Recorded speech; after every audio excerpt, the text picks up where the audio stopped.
the program this afternoon, the musical, two musical works will be performed. They were written by the composer Joaquin Turina, and they're two compositions for the piano, a quartet written in 1931 and a trio written in 1926.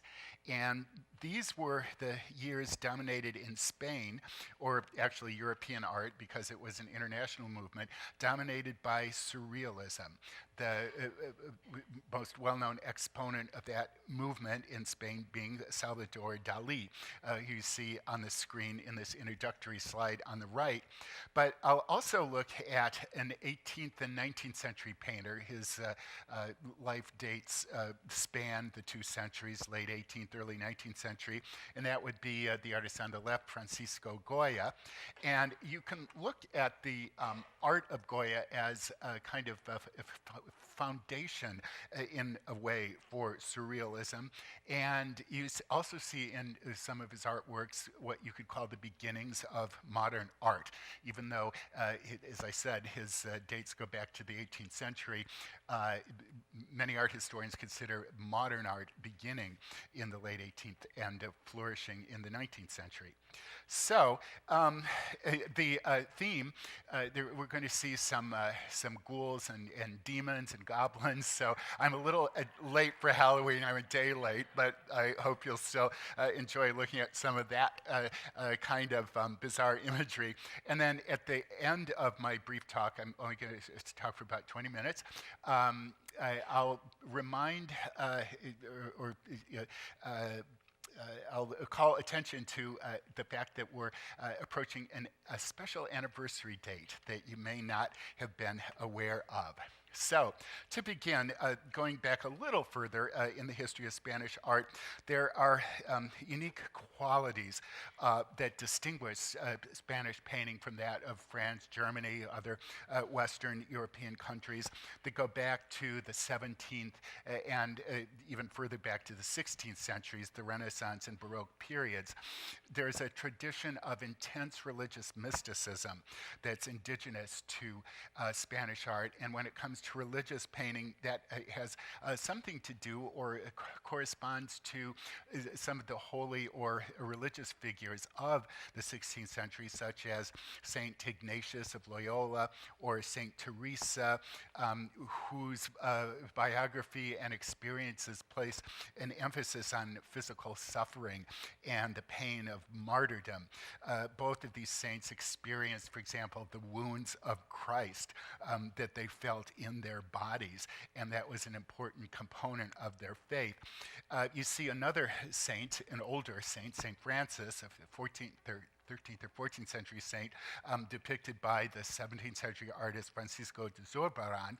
And you see a sense of the mysterious, the unsettling, almost morbid asceticism in these views of St. Francis holding skulls and standing or kneeling in darkness. That there's almost this striving for deprivation and physical pain and a preoccupation with death. And the story of St. Francis also includes physical trauma in terms of, but divine and holy trauma in terms of having experienced the wounds of Christ, the so-called stigmata or stigmatization of St. Francis involved the piercing, the supernatural piercing of his hands and feet with the wounds of Christ. So then this mysticism, this preoccupation with in many cases, the pain or the dark side of Christianity or Catholic faith can be traced further back to this artist on the right, Hieronymus Bosch, who's not Spanish but Netherlandish, and he represents the start of something that was picked up by followers like Bruegel, hallucinatory imagery connected with sin and mortality. And this is the right-hand panel of a triptych or three-part altarpiece. It depicts hell. The other sections that you don't see depict paradise and the earth. And the artist Bosch was Dutch. This work was done just around 1500, the very beginning of the 16th century, and it was documented. Its earliest documentation shows that it was in a Flemish rather than Dutch collection, so that he himself, Dutch, the country of Holland, and to the south is what today is Belgium. In the 16th and 17th centuries, at least northern Belgium, it could be referred to as Flanders. And the reason that I show this in connection with Spain is that the country now known as Belgium, more or less, was the Spanish Netherlands, beginning in the 1590s when it was ruled by the royal house of Habsburg of Spain.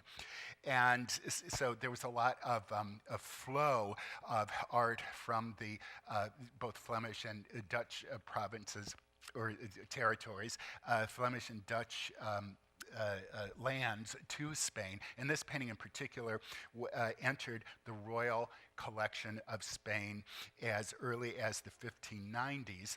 It's now in the Prado. It entered the Prado in the 20th century in 1939, but for centuries it was fully accessible to artists that were working in Spain. And I'll show the influence on Goya very shortly. And you see that the bizarre imagery would have, or could have been of particular interest to creative artists, creative painters and printmakers. So you see the torches of the damned, hybrids of animals and plants and creatures. Here's a structure that looks like a combination of an egg and a bone in a tree. And then there's a self-portrait of the artist who, and that's still debated why he put himself in the center of hell. And then you see the demon, either the king of hell or a demon on a throne, and he's eating and excreting these hapless souls or sinners. And then you get a sense of, with this knife with in between two ears of, you look at the work in general, and you get a sense of ear-splitting noise, cacophony, and it's very unpleasant to look at, and you can imagine if you could hear it, it would be equally a traumatic experience. And this literal ear-splitting image reinforces that idea. So we go to Francisco Goya, who did have in the later years of his career an unrelenting pessimism and underlying dark side, but he began as a court artist in the Spanish court in the late 18th century and did royal commissions, including a lot of cartoons or paintings for tapestries. They were called tapestry cartoons, and these images would be woven into tapestries.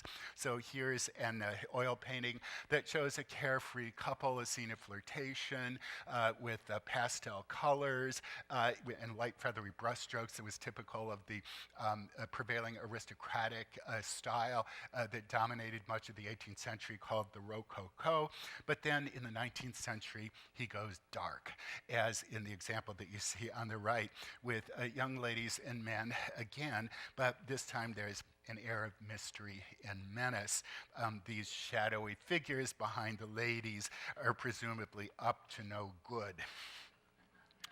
And then this is more or less what's often considered the breakthrough image, or it's actually one of a series of 80 prints. This is number 43 in a series of 80, a series called Los Caprichos, or the Caprices, a set of fanciful prints about the follies of man. And this particular etching is called The Sleep of Reason Produces Monsters, so that an artist or a writer has fallen asleep, and from his brain issue this frightening array of bats and owls. And what's written on the desk is imagination deserted by reason produces monsters. So in other words, we let our reason go free when we're asleep, and this frightening mess comes out of our brains. And it's believed that this might have had something to do with the traumatic illness that he suffered that caused him hallucinations, and eventually he went deaf. And it's thought that he might have heard roaring, thundering noises as part of the process of his hearing loss, and that the combination of these physical and mental factors may have influenced this work, but nonetheless it's a work of startling imagination that does have its precedence in works that he had access to, like the Garden of Earthly Delights, Hell Panel by Hieronymus Bosch. And then there's another series that he did, similar to Los Caprichos in format, individual renderings of scenes that were less than pleasant, let's say, that are, in this case, more realistic in terms of their connection with warfare. From 1810 to 20, this series, The Disasters of War, chronicled, commented on the invasion of Spain by Napoleon and accompanying civil uprisings and their subsequent repression. And it's all about the atrocities of war, man's inhumanity towards man. The Columbus Museum of Art, it's not exhibited at the moment, but we do have some prints from this series, such as the one called The Barbarians that you see in the lower right. And this series and this painting, or this print in particular, this etching is related to an iconic image by Goya called the 3rd of May. And it has to do with an execution of rebels by Napoleonic troops, where in the city of Madrid, the rebels were rounded up and shot in this horrific fashion, one after the other. And those that have been shot, their bodies are on the left. Those waiting to be shot, their hands covering their faces, are to the right of this central figure who throws his arms up, and with his white shirt, the light shining on him, he looks like a crucified Christ. So that raises the level of this imagery to a kind of emblem of the ultimate martyrdom. And he has a hand directed, if you follow the direction of his left hand, when we look at it to our right, to the church steeple. And this is sometimes considered the first anti-war painting, because it goes above an indictment of this particular invasion or this enemy towards an indictment of war, or an image that has to do with the horrors of war in general. And that's what makes it, that contemporary viewpoint, a cornerstone in terms of modern art and the viewpoint of the modern artist.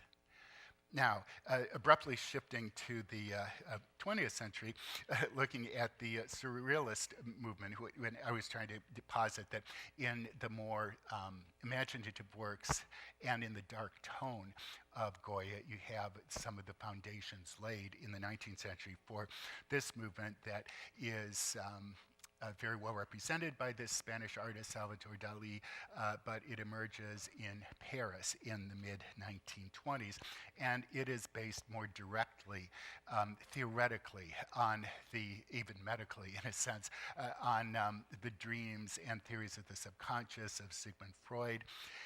And this particular branch of dream and fantasy related imagery, this school of painting, this form of the movement by Dali is often called veristic surrealism or naturalistic surrealism, because in style it's extremely detailed and follows the rules of realist painting in terms of respecting linear perspective and creation of the illusion of volume by highlighting and shading and having objects recede in the distance in terms of diminishing scale and so on. But it's the imagery that is very bizarre or unreal or surreal. And Dali sometimes called his works hand-painted dream photographs. So they're photographs, but photographs of dreams. So this persistence of memory in 1931 has the bizarre persistence of the so-called soft watches, melted watches, or a watch that's being crawled over by ants as if it's an edible substance.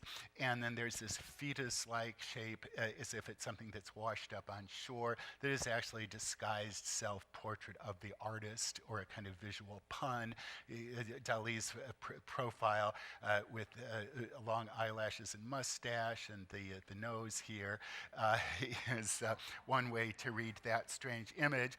And then this looks a little more straightforward, but also ambiguous. And a little later, 1937, this is when the Spanish Civil War was was building up, and Francisco Franco, the dictator who ruled Spain during World War II and beyond into the 70s, was gaining power. And so the destructiveness and the potential for the oncoming war is shown here. So this figure that looks like it's burning, it's unclear whether it's meant to be a human figure on a balcony, or perhaps this is the arch of a Catholic church with a statue, or an ancient Greek temple, or ancient Roman structure or temple. It looks classical with a pagan or an ancient Roman god on top, unclear.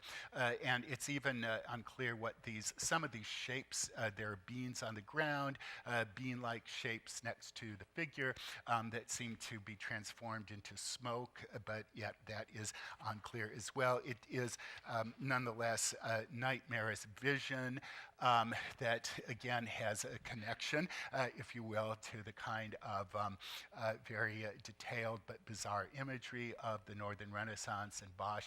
And then a little less ambiguous but equally bizarre, another metaphor for the horrors of the monster known as Franco that is represented or symbolized by the form of this hybrid of a human and a plant and beast. So it's, and the title, the construction with soft-boiled beans, premonitions of Civil War, pretty much spells out the meaning of this image on the left. And in our own collection, again in the Columbus Museum of Art, we do have not paintings by Dali, but we have some prints, including this one of St. George and the Dragon, which takes us back to that religious imagery. And there were Spanish painters in the 15th century who worked in a style that's very closely related to that of the Flemish primitives. So you can see that the 1957, this is a post-war image of St. George slaying the supernatural beast, the dragon, is very close to the traditional depictions of this, to this kind of precedent. And even details like the skull and bones in the foreground very closely match precedents like that of Bernat Martorell that's in the Art Institute of Chicago. And then tying both artists, I'll get to the Columbus Museum of Art by way of this painting that by Picasso, who is known for his cubism, but in the 1920s and 30s, he himself became very much influenced by surrealism. And you could say that his, rather than veristic or naturalistic surrealism, he conflated the Cubist style, the flatness, the geometric shapes, and multiple perspectives. He combined it with the nightmarish, dreamlike imagery of surrealism, and this masterpiece that put surrealism, like Dali, in the service of a political statement, represented a horrific bombing of the small Basque town of Guernica by Spanish troops aided by Nazis. And so this is sometimes considered the 20th century version of this iconic 19th century painting about the horrors of war in Spain. And it's a direct reference, but in a different way, to Franco. Some consider this bull to be representative or a symbol of the evil of Franco, and the horse, the victims of the kind of collective symbol of the pain inflicted on the Spaniards. So this work now in the Museum of Queen Sofia in Madrid was never shown in Spain until after the death of both Franco and Picasso in the 1970s. Picasso required that it not enter Spain until the reign of Franco was over. It was first exhibited in Paris at a World's Fair in '37. Then it came to the United States. It was for many years in the Museum of Modern Art. But during the war, in 1941, it toured. It toured the United States during the 40s and 50s, but it came here to the Columbus Museum of Art on November 4th, so we're a couple days away from the anniversary 76 years ago when this painting, Guernica, and it entered the museum in a crate like this, rolled up. This would never happen today, but it did. That's how it traveled in 1941. And so it was in this very museum for a month, the month of November in 1941, and the admission and the loan fees were used to aid victims of Spanish refugees and wartime victims.